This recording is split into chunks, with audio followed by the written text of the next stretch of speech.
We begin with the shifts in provincial politics. After BC United's collapse, a big question now is which of the candidates will join the BC Conservatives.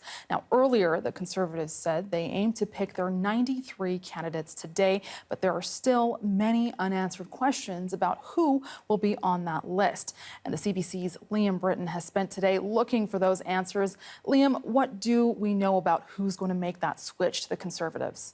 Well, yeah, that's right, Benit. That is the million-dollar question, especially because both United and the Conservatives have sometimes both nominated a candidate for a single riding, and because there's disagreement on the issues. For instance, Mike Bernier, the veteran MLA for Peace River South, first as a BC Liberal and then as a United, he's planning to run as an independent, and he's citing in part these conservative comments on sexual orientation and gender identity, or SOGI education materials in schools. Now, Bernier has called those views and comments, quote, misleading, flat out lies.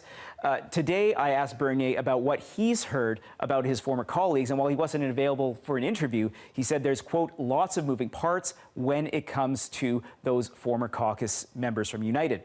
Now, that was something that was echoed by Angelo Eziduru, the Conservatives campaign director. He called the situation, quote, fluid. But another former United MLA off the record called this narrowing down of candidates, quote, an S-word show, Benit. Well, that's one way of putting it. We've heard there are 4 candidates in particular that our Conservatives are interested in. What are they saying?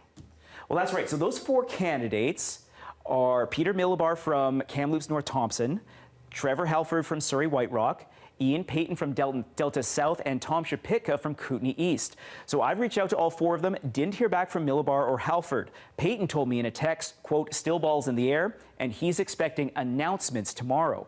But Shapitka, that's kind of where things get interesting. He's contesting a new riding, Kootenay Rockies. But the Conservatives have a candidate there already, Pete Davis. Now, Davis has been very public about wanting to run in that particular seat, and Shapitka says he is willing to run for the Conservatives in that seat, and only that seat. And if he can't run there, he'll run as an independent. And he says he's getting frustrated with the back and forth. Here's a bit of what he told me today. Well, quite honestly, I told a couple folks today that if we don't have it done by the end of the weekend, I'm just making an announcement. So who knows, by morning I might be just had enough. So Shapitka is urging John Rustad to pick him and other ex-United candidates to provide stability and experience in what has been the resurgent Conservative Party. Now, meanwhile, the BC NDP says whoever runs, they're focused on building homes, strengthening healthcare and the economy. Benit? Thanks, Liam. Still lots to unpack there, of course.